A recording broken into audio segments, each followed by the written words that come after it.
Alors, bonjour à toutes et à tous. Aujourd'hui, l'idée, c'est de se faire la petite lecture d'un article de Nicolas Bézombe qui s'appelle Corps et motricité dans la pratique du jeu vidéo. C'est un article auquel a collaboré Nicolas Bézombe, Antoine Lèche et Jules Collard.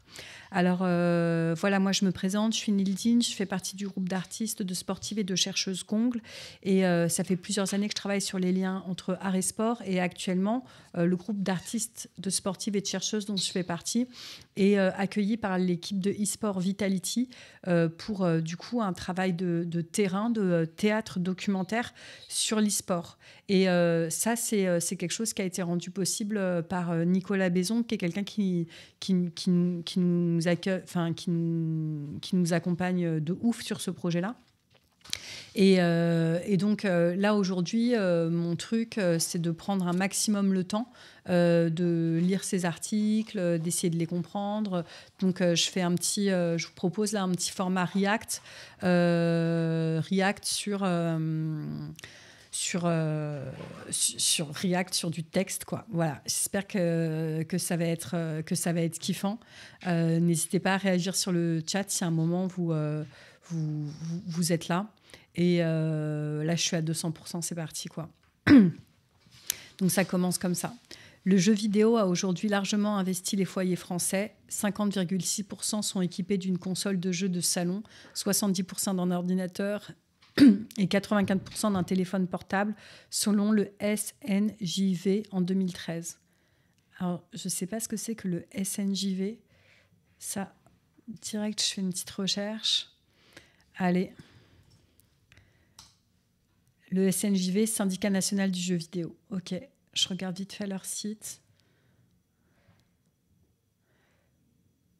Syndicat national du jeu vidéo, donc 5e cérémonie des Pégases, donc ça va être l'équivalent des Oscars pour les jeux vidéo. Et du coup, c'est un syndicat représente les entreprises professionnelles du jeu vidéo en France. Donc il y a des professionnels du jeu, des entreprises adhérentes, des clusters, un fonds d'aide aux jeux vidéo, et il y a du crédit d'impôt, un gros soutien de l'État, quoi. Ok. Donc, je reviens sur l'article. Donc 70% d'ordinateurs, 84% d'un téléphone portable, selon le SNJV, Syndicat national du jeu vidéo, en 2013, permettant au nombre de joueurs occasionnels de tripler au cours des 10 dernières années en France, passant de 11 millions à 34 millions en 2014, selon TNS Sofres. Du coup, il y a vraiment une explosion en fait, du nombre de joueurs occasionnels quoi, sur le jeu vidéo. Pourtant, les idées préconçues sur la prétendue absence du corps dans les espaces virtuels subsistent et le sens commun continue d'associer la pratique vidéoludique à une activité peu propice à l'effort physique dans laquelle le corps du joueur serait inerte et passif, comme isolé du monde qui l'entoure. Ce paradoxe peut sans doute s'expliquer par le phagocytage récurrent dont a longtemps fait preuve la thématique de l'addiction aux jeux vidéo dans les médias généralistes et dans une partie du discours scientifique, empêchant dès lors de saisir toute la complexité de cet objet sociologique protéiforme. Donc, Tremel 2001, ça doit être la notion d'objet sociologique protéiforme qui appartient à Tremel, qui est peut-être un sociologue du coup. Peut-être que je regarde qui c'est Tremel. C'est plus sérieux quand même.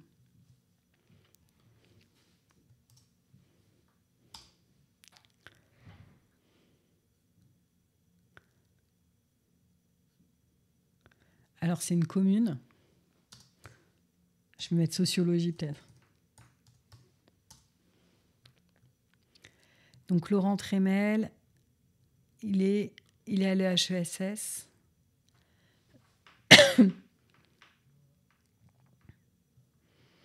La création de plusieurs jeux édités. Ok. Donc, c'est à la fois un sociologue et quelqu'un qui participe à l'édition de jeux. Il fait partie du groupe d'études sociologiques, qui est une unité de recherche dirigée par Jean-Louis Desroulet à l'Institut national de recherche pédagogique. Il est chargé d'enseignement en sociologie à Paris 10 dans les années 90, donc ça date un peu. Donc il travaille au Musée national de l'éducation à Rouen. fait partie du réseau Canopé.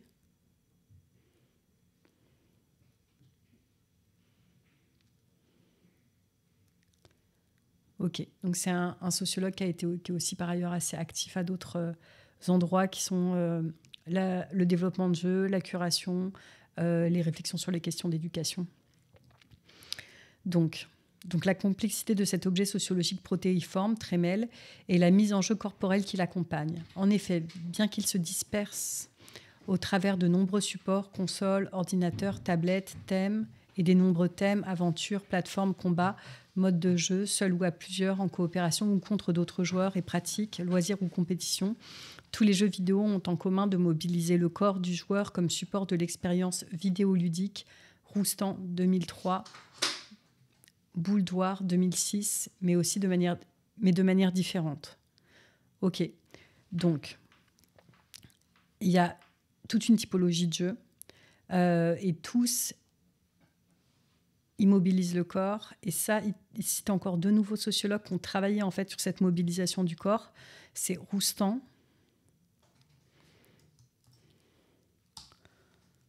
Didier Roustan.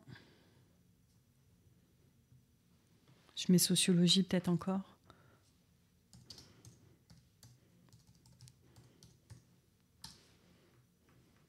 Mélanie Roustan.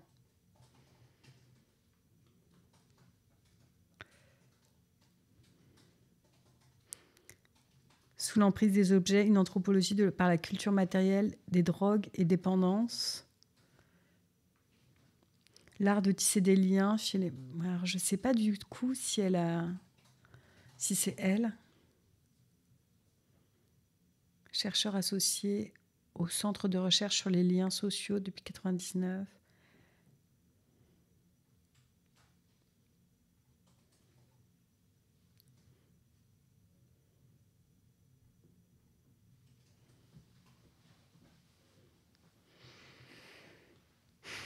Ouais, là c'est un petit peu moins... Et Bouldoir, ça c'est quelque chose qu'il aurait pu nous préciser s'il avait été là.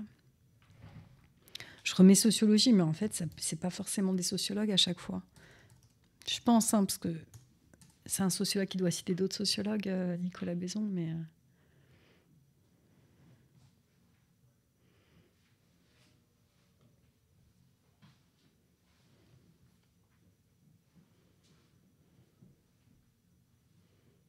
Donc, Bouldoir Alain, là, il est plus... c'est plus facile pour moi de trouver. Donc, c'est quelqu'un qui travaille sur les médias, identité et citoyenneté, liberté d'expression et revendication identitaire, le cas du blasphème en Europe, identité du corps à l'ère du numérique, cas du jeu vidéo en ligne. Donc, lui, oui, c'est assez clair que c'est là-dessus qu'il travaille. Il a une thèse... Il participe à plusieurs programmes de recherche. Ok.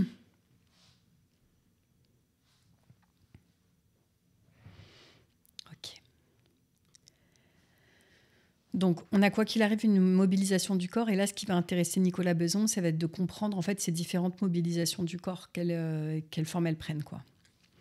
Alors, l'objectif de cet article, c'est de décrire et d'analyser le degré d'implication corporelle du joueur en fonction des différents types de jeux vidéo et de saisir les procédés par lesquels cet engagement se construit. Les trois dimensions biologiques, psychologiques et sociales du concept d'homme total de Mauss.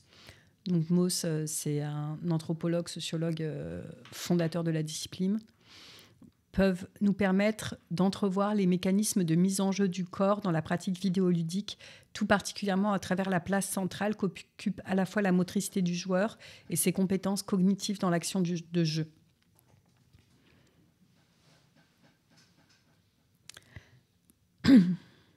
Juste, j'essaie de bien...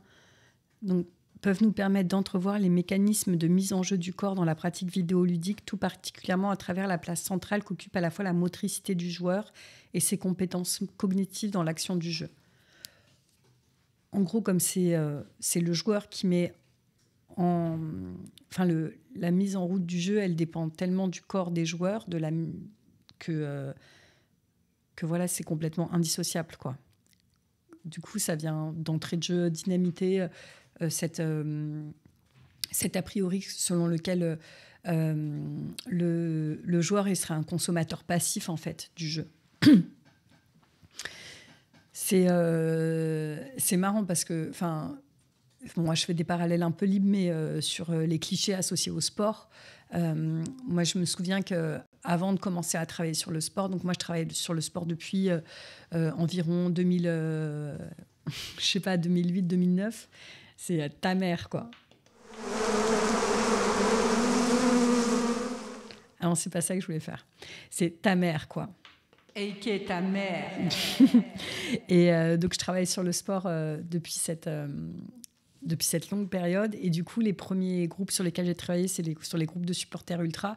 Et pareil, moi, j'avais cette vision, notamment des supporters de foot, comme des gens qui consomment un sport de masse. Et c'est le premier truc, c'est un truc qui a énormément sauté quand je les ai côtoyés. Et j'ai appris à les percevoir comme des gens qui fabriquaient un spectacle au sein du spectacle sportif et qui, quelque part, profitaient de l'arène sportive pour se mettre en scène et jouer, profiter d'une arène qui était ultra médiatique et ultra visible pour se mettre en scène et voilà, influencer les formes de représentation au sein du spectacle sportif. Ça, c'est... je me dis que c'est toujours quelque chose... c'est marrant, ce cliché du contemporain comme un consommateur idiot. Aussi de se dire que la personne qui n'est pas dans une même pratique culturelle que la tienne, elle est du coup dans une pratique culturelle qui est comme si les personnes étaient consommées par leur pratique culturelle. Donc, allez, rentrons dans l'article. Première intuition, les stigmates du corps. Donc ça, c'est assez fort parce qu'il rentre, en fait, Nicolas Bézon, il n'est pas seul, hein, je fais que de parler que de lui, mais il y a Antoine Lèche et Jules Collard, Antoine Lèche, Jules Collard et Nicolas Bézon qui ont travaillé sur cet article. Donc cette première intuition, c'est les stigmates du corps, c'est que pour chercher les traces du corps dans cette interaction avec les jeux vidéo, on va travailler sur la souffrance, sur les marques. Les représentations simplistes d'un joueur aliéné face à l'écran, subordonné à la machine et en voie de désocialisation, persistent dans le discours dominant. Peter, 2007. Donc, Peter, est-ce qu'il était déjà cité ? Non, c'était l'un des premiers qu'on avait regardé ou pas ? Non, donc c'est encore un nouveau sociologue. Donc lui, qui a travaillé sur les clichés, quoi. Alors, c'est encore ce petit... Mince. Peter égale PT quand tu cherches sur YouTube. Petite gêne. Je fais un peu attention. Ah, j'ai plus le... J'avais un bip pour quand tu as fait une grosse erreur qui faisait... Mais là, je l'ai plus du coup. Peter, sociologue.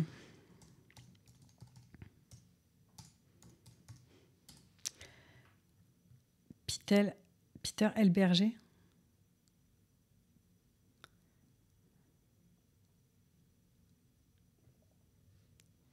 On essaie de voir si c'est lui.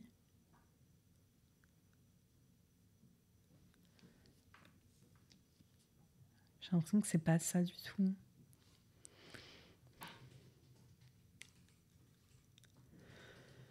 Bon, pareil, encore c'est là que j'arrive pas à retrouver. Il me manque un petit peu de culture générale en sociologie pour vraiment pouvoir trouver toutes les ramifications de l'article, mais je pense que ça n'empêche pas du tout de saisir le cœur de l'argumentaire, qui est le truc qui est le plus important pour nous. Donc la place du corps émerge d'abord de façon négative dans les imaginaires associés aux jeux vidéo. Ces stéréotypes prennent principalement racine d'une part dans l'avènement de l'ère industrielle, technique et technologique de nos sociétés modernes en constante recherche de progrès, et d'autre part dans la littérature et le cinéma de science-fiction qui place les jeux vidéo à la fois comme symptômes et emblèmes du processus qui tendrait à réduire, voire à effacer la place du corps dans les activités humaines. Roustan, 2004. Certaines de ces représentations populaires voient alors le corps et le joueur tout entier en perdition dans l'hybridation à la machine. Sa force et son intelligence artificielle se substituent à celles des humains. Clay, Roustan, 2003, faisant dès lors émerger une double vision chimérique du pratiquant de jeux vidéo. D'un côté, le joueur robot, Hey, c'est Sarah? T'es en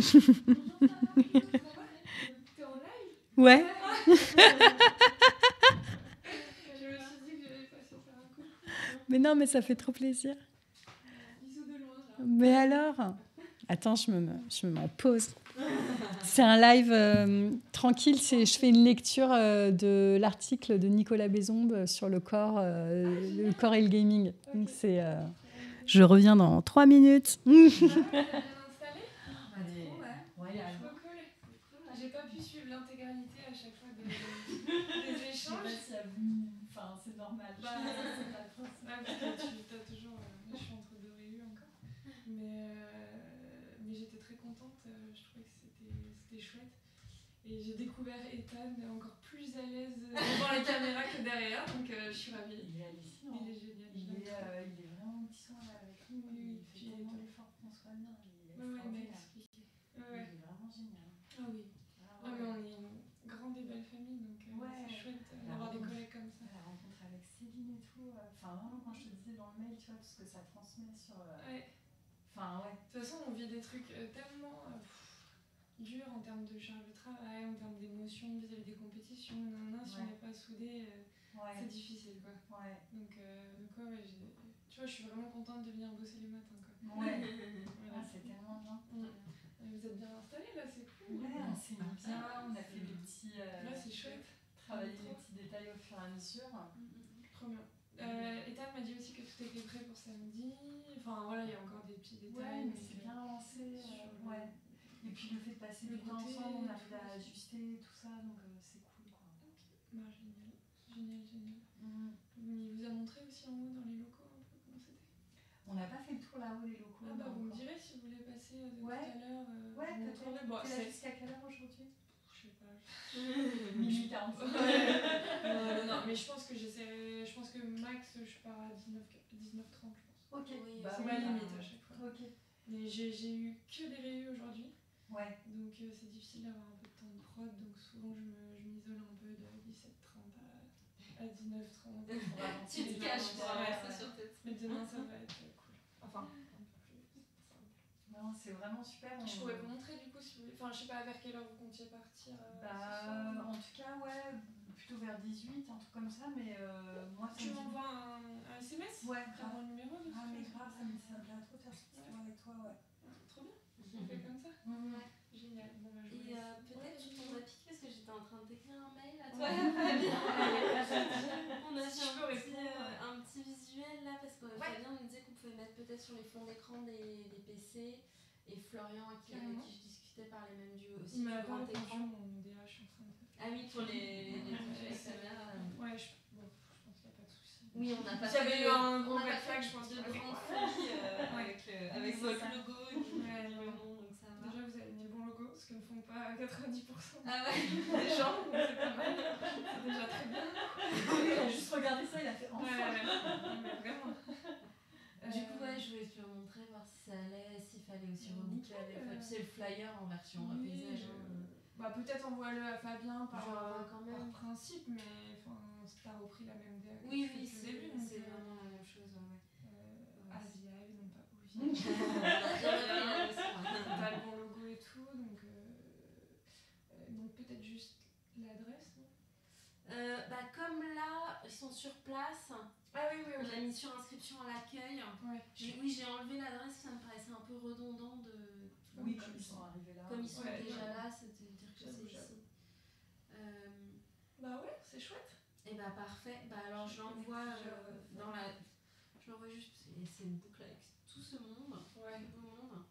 Bah ouais, mais comme c'est cross BU sur plein de trucs, au moins. Je revois tout le monde. Ouais, mais. Ok, bon bah super, Même ça merci. fait circuler l'info. Ouais, exactement. Et j'ai fait passer notre petit post à Florian sur le compte du VIve aussi. Ouais. Du coup, il disait qu'il pouvait relayer à ce moment-là. Parfait. Ça, c'est trop bien. Génial. Cool, bah on se fait un petit coucou tout à l'heure. Ouais, c'est parfait. C'est trop sympa d'être passé. Ça fait merci. Ça fait plaisir. En fait, je suis rentrée que hier soir de Clermont et j'avais des obligations familiales, on va dire. Et je m'étais dit que je passerais faire un coucou. Ouais, c'est trop cool. Bon, bah tout à l'heure, tu me vois le À message. tout, ça va. Salut.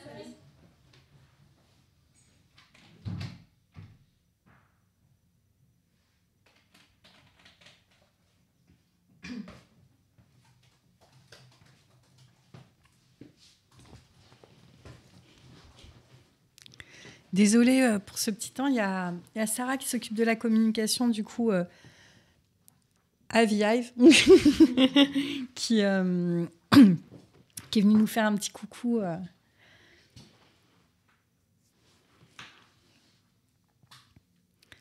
Ça me fait penser d'ailleurs qu'il faudra qu'on réfléchisse aux maillots. Bref, toujours les maillots, quoi. Je pense qu'à ça dans la vie. Alors que là, c'est le moment de l'article de sociologie. Alors attention, on en était où ? Certaines de ces représentations populaires voient alors le corps et le joueur tout entier en perdition dans l'hybridation à la machine, sa force et son intelligence artificielle se substituant à celle des humains, faisant dès lors émerger une double vision chimérique du pratiquant de jeux vidéo. D'un côté, le joueur robot au corps prothèse vidé de sa substance, donc ça c'est décrit par Barral, et de l'autre côté, le pur esprit au corps atrophié. Joueur robot prothèse vidé de sa substance, et l'autre côté, pur esprit au corps atrophié. Donc soit tu as une hyper machin du corps, mais ce corps hyper machiné par la machine, il devient plus que machine, il n'a plus de dimension humaine. Soit le pur esprit au corps atrophié, c'est la puissance en fait réflexive de la machine, de l'ordinateur, ou qui prend le dessus sur un corps qui n'existe plus parce que immobilisé, manque de mobilité, etc., etc. C'est intéressant comme figure. Pourtant, quiconque a déjà eu l'occasion de s'essayer à la pratique des jeux vidéo a pu ressentir à partir d'un certain temps les douleurs musculaires dues à une position inconfortable tenue trop longtemps, les échauffements de la peau au niveau des points de contact entre les doigts et la manette, des crispations des bras ou des mains, parfois des maux de tête ou bien encore de légères persistances rétiniennes. Lorsque la pratique devient plus intensive et régulière, certaines séquelles peuvent même apparaître sur le corps biologique et sensoriel. Ampoules et cales sur les pouces et paumes des mains, inflammations articulaires, notamment aux poignets, courbatures ou bien encore problèmes auditifs. C'est d'ailleurs souvent lors des temps de pause ou de chargement du jeu que le joueur reprend pleinement conscience de son corps. Lorsque l'on finit par l'oublier, que l'on n'y prête plus attention, le corps se rappelle à nous lors de ces dysfonctionnements. Ces blessures, bien que rarement graves, témoignent incontestablement de l'implication du corps du joueur dans la pratique du jeu vidéo.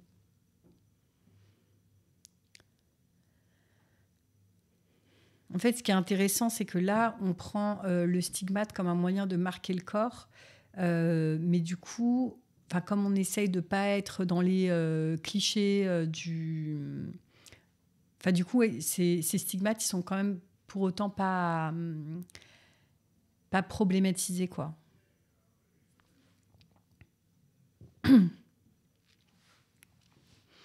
Typologie du jeu vidéo, non moteur et moteur. Pour autant, tous les jeux vidéo n'engagent pas le corps et la motricité du joueur de la même manière, ni dans le même but. Nous proposons de distinguer schématiquement deux catégories. D'un côté, les jeux vidéo que nous nommerons non moteurs, dont la résolution ne nécessite pas de la part du joueur de développer des compétences motrices optimisées. Ces jeux ne font pas appel à la maîtrise corporelle ou digitale du pratiquant et n'exigent donc pas de lui qu'il soit habile avec les contrôleurs de jeu. La motricité n'est donc finalement pas déterminante dans la réalisation de la tâche à accomplir. C'est le cas par exemple de nombreux jeux vidéo adaptés de jeux de plateau ou de cartes déjà existants, comme les échecs, le solitaire ou le tarot virtuel. Mais c'est le cas également de jeux vidéo de logique ou de réflexion comme Candy Crush, le jeu de stratégie au tour par tour, ou de jeux de stratégie au tour par tour comme Civilisation. Alors, je fais juste une petite pause sur Candy Crush parce qu'on m'a dit si tu fais Twitch avec ta mère, Candy Crush, c'est vraiment le jeu des mamans. Alors, qu'est-ce que ça pouvait bien vouloir dire ? Candy Crush, saga, ok. Donc, je vais prendre des images. Du coup, c'est des jeux un peu d'alignement, en fait. Tout le monde connaît, j'ai l'impression. Hein, c'est le truc... Et oui, c'est le jeu qui rend fou. On essaye tous d'aligner les bonbons pour passer le temps et passer les niveaux. Donc, il montre là comment ça fonctionne.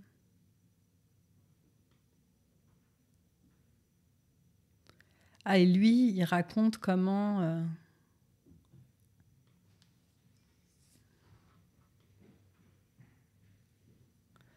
c'est carrément un reportage.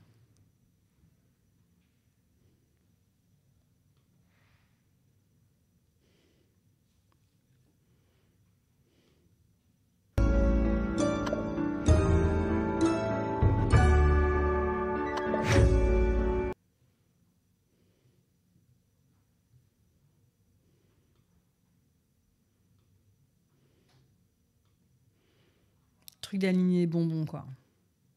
Ok. Donc ça, on est encore, je crois, sur un jeu de téléphone aussi. Donc,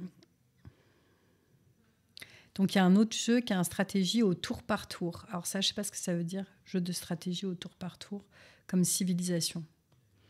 Je peux regarder ce que c'est que Civilisation.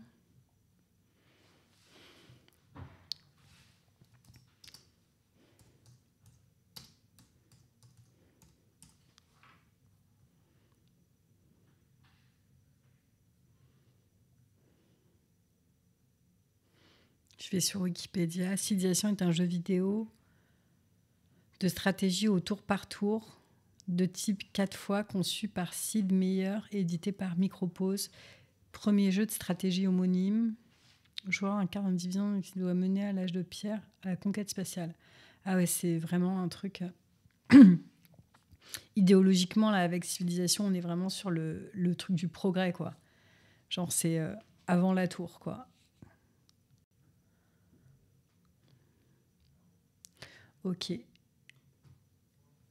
Tour par tour. Et un petit... Donc ça, pareil, Civilisation, c'est un jeu de tour par tour, ou des jeux d'aventure et d'observation et de recherche en point and click, comme Monkey Island. Je pense que là, il cite des très gros jeux pour que...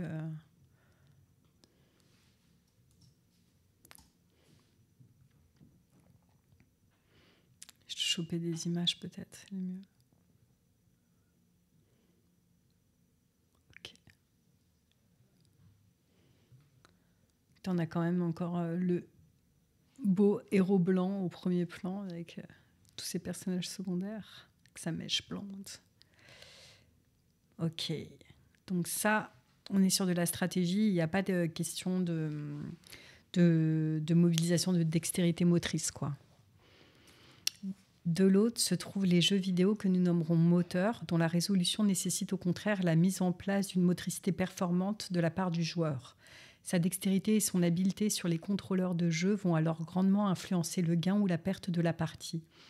Une majorité de jeux vidéo, malgré les thématiques extrêmement variées, repose sur la faculté du joueur à réaliser des actions précises et rythmées sur les touches du clavier, de la souris ou de la manette, que ce soit Tetris, Pong, Pac-Man, Mario, Street Fighter, Counter-Strike ou bien encore FIFA.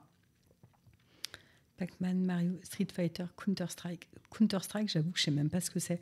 Je vous fais pas... Enfin, j'ai l'impression que je suis vraiment... Comme je suis un peu la dernière du truc.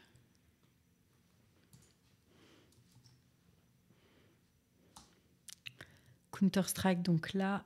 Et je crois que Counter-Strike, c'est un jeu sur lequel joue Vitality, non ? Oh là là. Vraiment gros travail pour Neil. Hein.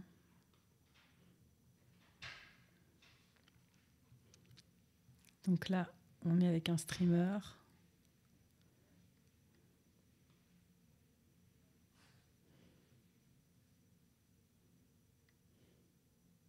Qui fait une pub, pardon, je vous mets une pub.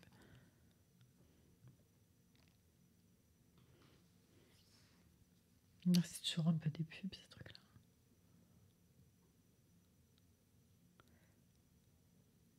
Là, c'était Vita ou pas, l'équipe qui jouait?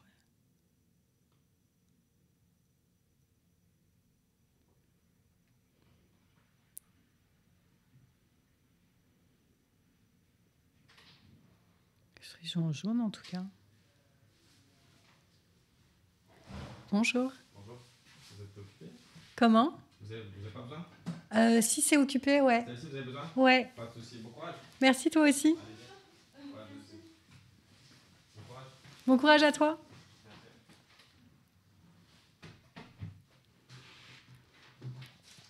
Ok, Counter-Strike, pardon. Hop, c'est reparti. Donc, il y a des flingues. Il y a des flingues, il faut tuer des gens. Ok. Ouais, c'est moins un jeu pour ta mère que Candy Crush, quoi. Enfin, on me l'a pas conseillé. Ces jeux vidéo ont en commun d'exiger du joueur qu'il soit concentré, vigilant et réactif et qu'il développe des compétences motrices digitales extrêmement fines et précises pour pouvoir espérer l'emporter sur le programme informatique ou sur un autre adversaire réel. Cette mise en jeu du corps semble encore plus évidente avec les consoles à détection de mouvements les plus récentes comme la Wii de Nintendo, la Kinect de Microsoft ou la Move de Sony, avec lesquelles le corps du joueur devient manette, les personnages virtuels à l'écran reproduisant instantanément les mouvements et déplacements corporels du joueur, à l'instar d'une ombre humaine se reflétant sur le sol. Bordes, Collard et Dugas, 2007. Dans les jeux vidéo moteurs, ce n'est donc pas tant le corps que l'efficacité motrice du joueur qui est le support de la pratique. Moi, je comprends l'efficacité motrice comme sa capacité à bouger, sa grammaire corporelle. Comment je pourrais dire d'autres avec mes mots à moi? Efficacité motrice, c'est sa coordination, l'empreinte de son mouvement, en fait. Mécanisme de mise en jeu du corps. Le joueur est alors impliqué dans toute la complexité de ses dimensions biologiques, psychologiques et sociales lorsqu'il joue, engageant son corps tout entier dans la pratique du jeu vidéo. Il est stimulé au niveau de son attention, de ses perceptions et de ses actions, ainsi qu'au niveau de son investissement intellectuel, cognitif et émotionnel. Le phénomène d'immersion est alors rendu possible par les sensations induites par les images, les sons et parfois les vibrations de la manette, qui participent à la fusion éphémère d'un ressenti bien réel en interaction avec un monde virtuel. Comme dit Triclot, lorsque nous jouons, nous ne nous situons ni tout à fait en nous-mêmes, ni tout à fait à l'écran, mais dans une zone intermédiaire, un entre-deux. L'expérience vidéoludique est un état à mi-chemin entre le joueur et la machine, entre l'inconscient moteur et le corps conscient. Le joueur profite alors des objets matériels comme support d'une forme d'expérience instrumentée afin d'atteindre cet état altéré et second d'immersion. La totalité du corps du joueur est en effet dans l'action, en contact avec les objets matériels du dispositif du jeu qui le soutiennent, clavier, souris, manette, joystick, écran, micro, fauteuil, et les joueurs qui peuvent l'entourer. Ce lien entre le corps et la culture matérielle est central dans la pratique vidéoludique, parlant même à ce propos de body technology assemblage. C'est Taylor qui parle à ce propos de body technology assemblage. Les perceptions visuelles, tactiles et auditives du jeu donnent alors au joueur des sensations auxquelles il répond par des comportements moteurs sur les périphériques de contrôle, pression sur les touches de la manette ou clavier et ou déplacement de la souris. Le joueur fait corps avec les différents éléments sensorio-affectivo-moteurs de son environnement et finit par s'identifier totalement au mouvement du personnage virtuel qu'il incarne à l'écran. Le joueur n'a alors plus l'impression de contrôler ses doigts, mais bien le personnage virtuel lui-même. Ce serait intéressant de voir comment ça peut être discuté aussi avec des gens qui font des marionnettes, parce que sur les marionnettes aussi, tu as ce rapport... il y a, sur des marionnettes à fil, par exemple, tu vas avoir des techniques où tu as juste des personnes qui manipulent des choses comme ça du bout des doigts, et c'est tout un corps qui va se déplacer entièrement, et avec une forte... à la fois identification, projection, et en même temps distance par rapport à à l'objet et son incarnation. Enfin, c'est assez... Enfin, je trouve que vraiment le lien entre jeux vidéo, marionnette, jonglage, il peut être super puissant. Le joueur n'a alors plus l'impression de contrôler ses doigts, mais bien le personnage virtuel lui-même. Lorsqu'il fait sauter l'avatar qu'il contrôle à l'écran, il ne pense pas à appuyer sur les touches. Le lui permettant, il saute. Il est alors capable de ressentir les caractéristiques physiques du personnage qu'il incarne. La voiture virtuelle cabossée ou l'avatar blessé au combat lui paraîtront particulièrement difficiles à manier. Cette projection des sensations du joueur dans l'univers virtuel peut s'expliquer par ce que Warnier nomme l'incorporation de la dynamique des objets. Incorporation de la dynamique des objets. Ouais, pareil, ça, je trouve que c'est hyper intéressant. Que le... Enfin, finalement, marionnette, jonglage et tout, dans la façon dont il travaille sur l'interdépendance entre humains et objets. Et incorporation de la dynamique des objets aussi dans l'idée, par exemple, qu'un joueur, il va prédire... Enfin, il va travailler sur des prédictions de la trajectoire de la balle, etc., sur la façon dont il va les manipuler et tout. Ça, c'est super intéressant. L'incorporation de la dynamique des objets. Le corps perceptif du joueur apparaît comme élastique et s'étend jusque dans les contrôles de jeu, avec lesquels il développe des automatismes moteurs. Cette extension du schéma corporel jusque dans les périphéries de contrôle a pour résultat une grande économie d'énergie et une capacité à agir longtemps sans fatigue. Alors là, il s'agit de l'extension du schéma corporel jusque dans les périphériques de contrôle.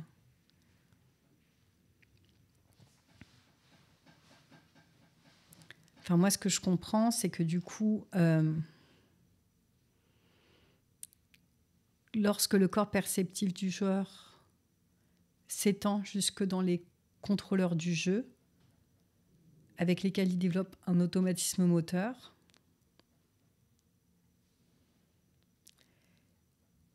il y a du coup une grande économie d'énergie, une capacité à agir longtemps sans fatigue.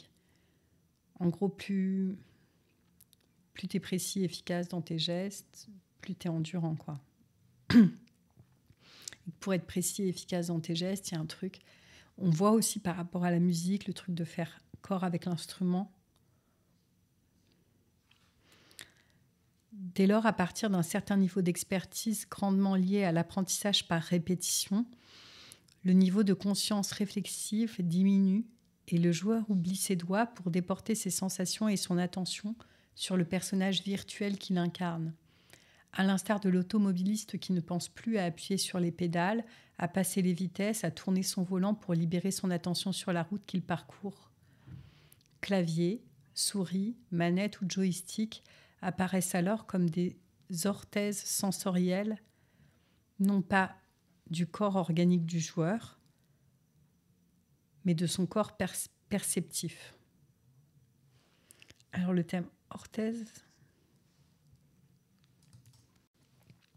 il est entre guillemets, donc je pense que c'est un néologisme qu'ils ont fabriqué, et du coup je ne suis pas sûre de...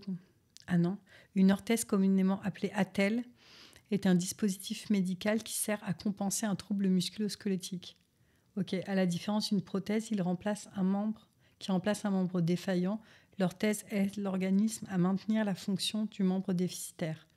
Et là, qu'est-ce qu'est l'orthèse de quoi ? Clavier, souris et manette sont des orthèses sensorielles, non pas du corps organique du joueur, mais de son corps perceptif.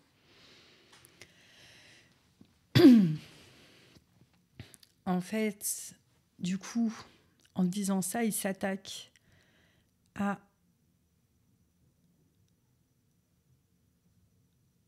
les stéréotypes qu'ils mettaient en place là au début. Je ne sais pas si je peux...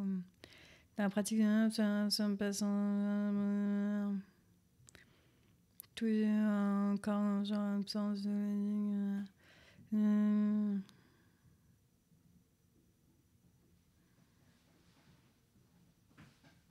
J'ai l'impression que dans les clichés...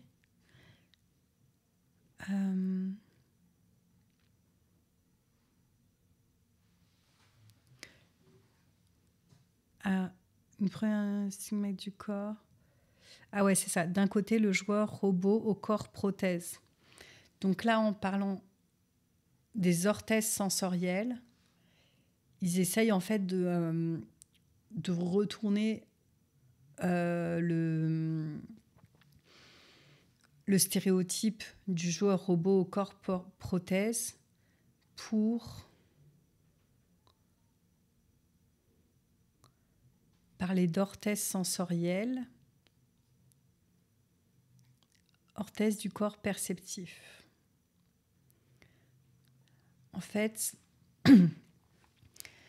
le jeu, les manettes, la souris, etc., c'est pas une façon de faire un espèce d'exosquelette surpuissant. C'est une façon de transformer ces logiques d'attention. Yeah. Cool. Allez, nouveau chapitre. Incorporation à l'inconscient moteur.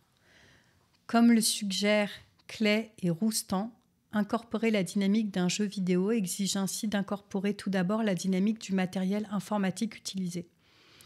Les jeux vidéo nécessitent ainsi dans un premier temps, de la part du joueur, d'appréhender les caractéristiques physiques des contrôleurs de jeu, c'est-à-dire de savoir où se situent les touches les plus utilisées, ainsi que de manipuler la souris et la croix directionnelle de manière efficace.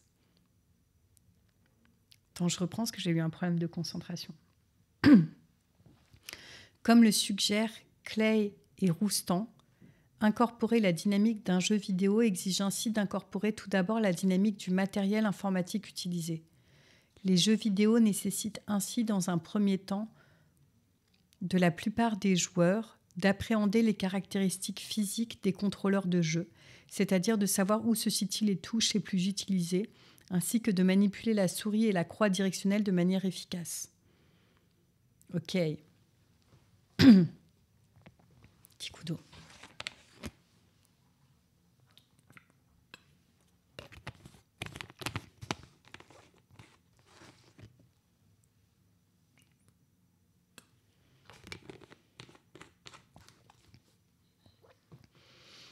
En effet, pratiquer en regardant les touches du clavier ou de la manette risque de faire perdre au joueur le fil de la partie dans laquelle il est engagé.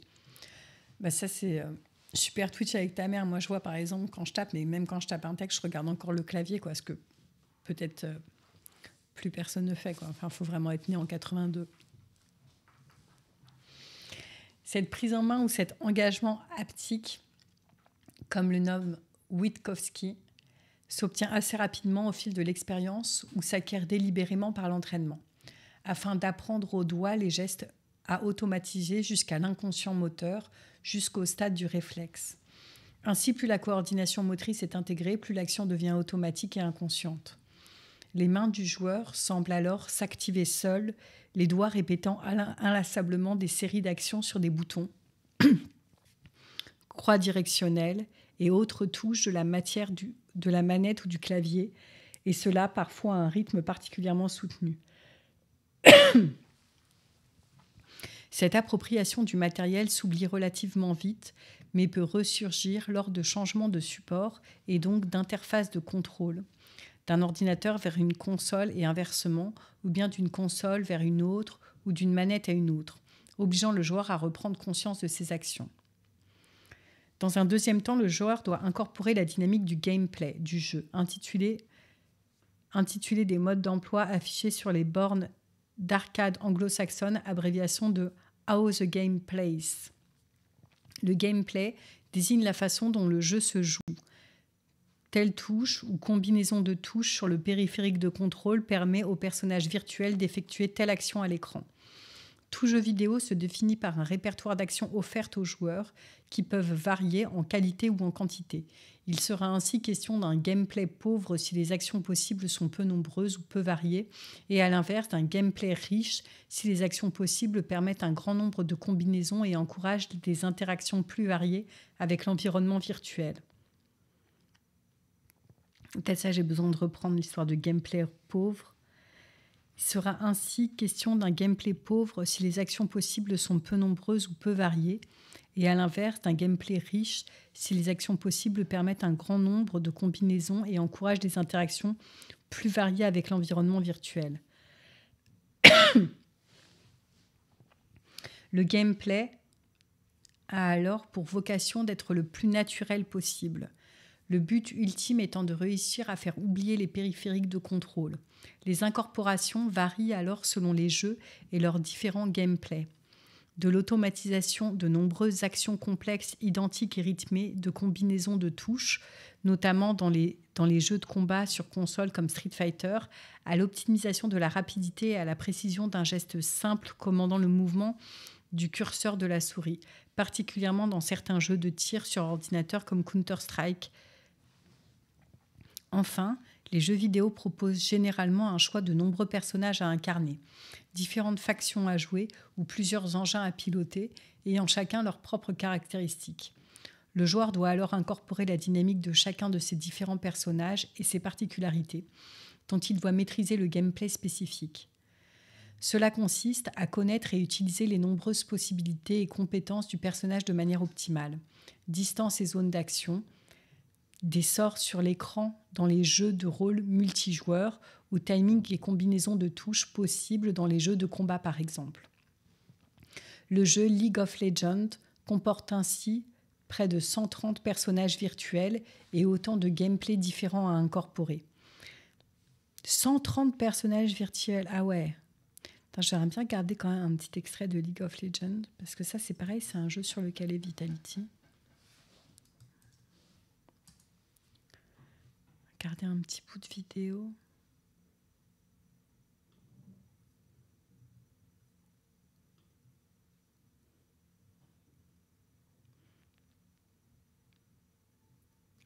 Donc tu peux tout de suite y aller là. J'aimerais bien garder un petit extrait vidéo en fait. Ah ben guide du noob, ça c'est pour moi. Parce que ta mère est un petit peu noob, à la vérité.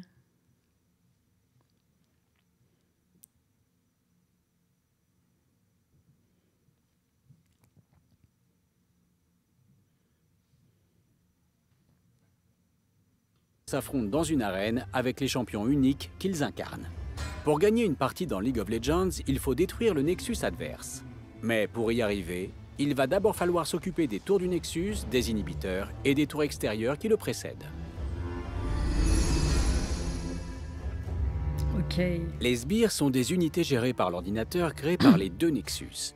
Ils apparaissent sur les 3 voies et se déplacent tout le long de chacune d'elles jusqu'au Nexus opposé. Ils ont pour ordre simple d'attaquer toutes les cibles qui entrent dans leur portée. Faites donc attention à ne pas être leur première cible, car même si ces petites créatures semblent faibles, de par leur nombre, elles peuvent infliger d'importants dégâts.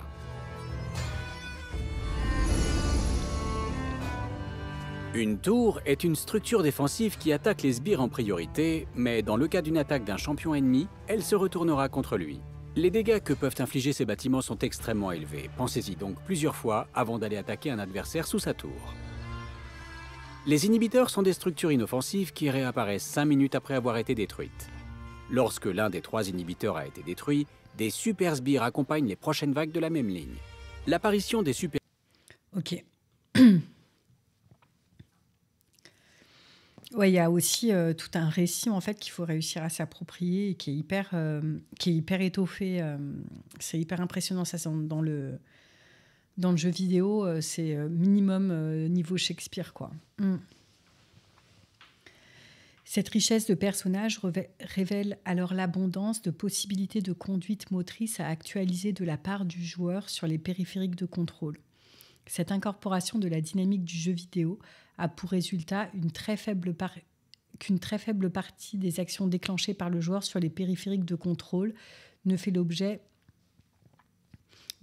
d'une réelle prise de conscience. Le joueur se repose donc inconsciemment sur l'exécution automatique de gestes routinisés à force de répétition et peut se concentrer non plus sur ses doigts, mais sur l'environnement virtuel dans lequel son avatar évolue. Le joueur alors concordance entre action virtuelle et réelle, le retour au corps conscient. Peut-être je me relis quand même la dernière phrase. Le joueur se repose donc inconsciemment sur l'exécution automatique de gestes routinisés à force de répétition et peut se concentrer non plus sur ses doigts, mais sur l'environnement virtuel dans lequel son avatar évolue. Ça, c'est clairement le stade que moi, j'ai jamais dépassé en tant que joueuse sur les jeux vidéo. J'ai jamais eu la patience, le temps, le matériel à disposition pour penser à autre chose que mes doigts et du coup prendre plaisir à évoluer dans les espaces et dans les récits. Concordance, donc on passe au chapitre suivant qui s'appelle « Concordance entre action virtuelle et réelle, le retour au corps conscient ». Le joueur utilise donc ses mains pour que la représentation numérique à l'écran puisse se déplacer, se protéger ou se battre. Sa conscience libérée grâce à l'automatisation de schémas moteurs sur les contrôleurs de jeu, il peut alors porter son attention sur ce qui se passe à travers la lucarne réduite de son écran. Il doit alors constamment prélever des informations sur le terrain de jeu virtuel, donner du sens aux animations graphiques des personnages ou de l'environnement et y répondre par des actions réelles sur le clavier et la souris. Cette aptitude repose en grande partie sur la précision et la rapidité. Rapidité de décodage et des animations à l'écran, de traitement des informations pertinentes, de prise de décision et enfin d'exécution. À cela vient également s'ajouter la capacité du joueur à réaliser plusieurs tâches en même temps. L'expertise des conduites motrices réelles du joueur sur le clavier, de sa coordination visu-haptique, œil-main, et la mobilisation de ses capacités cognitives de perception, d'anticipation, d'interprétation et de réaction tant sensorielle qu'intellectuelle ou émotionnelle vont donc grandement déterminer le déroulement des comportements virtuels exécutés par le personnage qu'il manipule à l'écran. Une combinaison de touches mal rythmées, incorrectes ou ratées, ou un déplacement de la souris imprécis, et la partie peut être perdue. La dextérité digitale est donc au cœur de l'expérience des jeux vidéo moteurs et du discours des joueurs. Selon les types de jeux, les pratiquants la nomment skill, comme dans les jeux de tir à la première personne ou FPS, exécution dans les jeux de combat ou VS Fighting,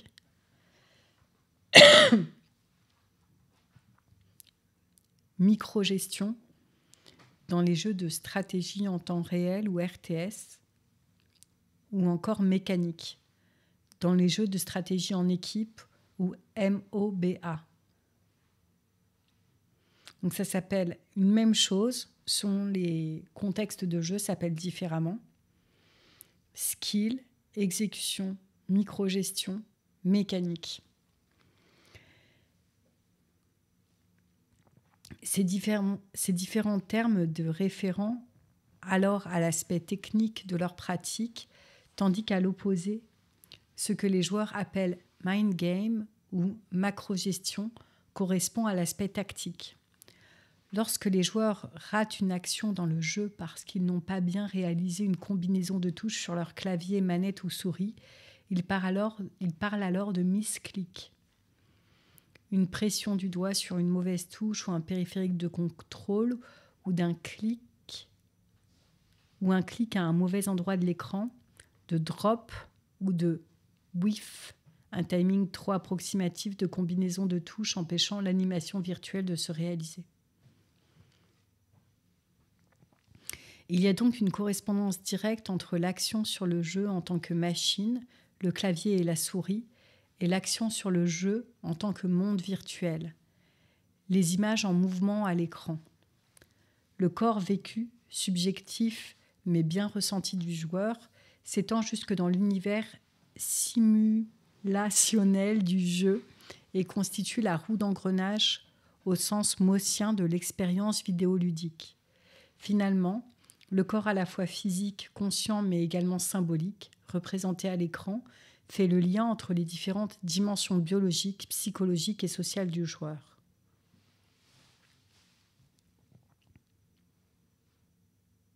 Conclusion. En tout cas, là, dans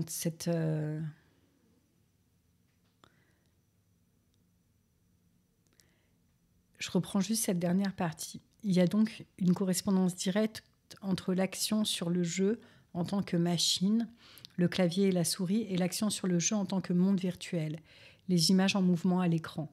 Le corps vécu subjectif, mais aussi bien ressenti du joueur, s'étend jusque dans l'univers simulationnel du jeu vidéo et constitue la roue d'engrenage au sens maussien de l'expérience vidéoludique. Finalement, le corps à la fois physique, conscient mais également symbolique, fait le lien entre les différentes dimensions biologiques, psychologiques et sociales du joueur. C'était les éléments de l'introduction, en fait, de dire que le jeu, il n'avance pas si tu fais rien, et que du coup, c'est l'action de ton corps qui relie, en fait, tous les éléments propres au jeu, quoi. Beaucoup plus que si tu regardes un film, par exemple, si je dois comparer une expérience que moi je connais. Conclusion. La pratique du jeu vidéo n'est donc pas désincarnée, mais bien médiatisée. Comme le dit Roustan, les corps virtuels des avatars ne doivent pas masquer ceux bien réels des joueurs qui les animent. En ce sens, le processus de sportification qui traverse une partie du milieu vidéoludique donne un cadre idéal pour affirmer la place centrale du corps du joueur en tant qu'outil de performance. La motricité est alors à la fois support et finalité de la pratique du jeu vidéo en compétition, comme l'atteste la place centrale accordée au perfectionnement incessant de la dextérité. Les conduites motrices digitales des joueurs professionnels sont inlassablement perfectionnées lors d'entraînements quotidiens. Elles sont supervisées par des entraîneurs, favorisées par les évolutions ergonomiques dont les claviers et les souris de compétition font l'objet, mesurées à l'aide de statistiques, constamment analysées par les joueurs eux-mêmes, voire même parfois améliorées chimiquement. La totalité du corps est donc au cœur de l'activité vidéoludique. Certes, la dimension virtuelle du jeu préserve le pratiquant des dangers et risques corporels d'un combat réel contre un adversaire ou l'environnement. Le joueur ne peut en effet ressentir l'impact d'un coup porté sur le personnage qu'il incarne ou la rudesse d'une chute à ski de son avatar. Cependant, il serait erroné de ne voir en l'implication corporelle du joueur qu'une version amoindrie de celle du sportif. Ce sont deux formes distinctes d'engagement du corps, dont l'une d'entre elles permet au joueur de vivre des sensations fortes par procuration, avec l'assurance de s'en sortir à moindre frais, tout en épargnant son intégrité physique. Ça, c'est vachement le théâtre. C'est vrai que quand on meurt sur scène, on est capable de se relever. Dans un souci éducatif et thérapeutique, la mise en jeu des dimensions physiques, psychologiques et sociales du joueur dans les univers fictionnels du jeu vidéo peut alors contribuer au façonnement d'habiletés techniques, au perfectionnement de modes cognitifs et au développement de compétences sociales. Ainsi, la pratique régulière des jeux vidéo d'action facilite l'apprentissage et la maîtrise des nouvelles techniques de chirurgie robotique basées sur l'utilisation de mains robotisées dont les gestes sont ordonnés à distance par le chirurgien qui les exécute devant un écran de contrôle. Les exergames, qui combinent à la fois stimulation intellectuelle et exercice physique, comme les jeux sur la Wii, engendrent de nombreux bénéfices en faveur du maintien de la vitalité cognitive des seniors. Enfin, les jeux en ligne massivement multijoueurs s'avèrent être des outils de socialisation très efficaces, favorisant les échanges entre joueurs propices à la constitution de soi et au renouvellement des représentations d'autrui et du monde.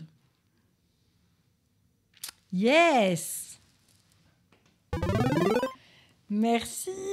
Trop bien! Super lecture d'article. Moi, je vais me faire une petite pause là maintenant.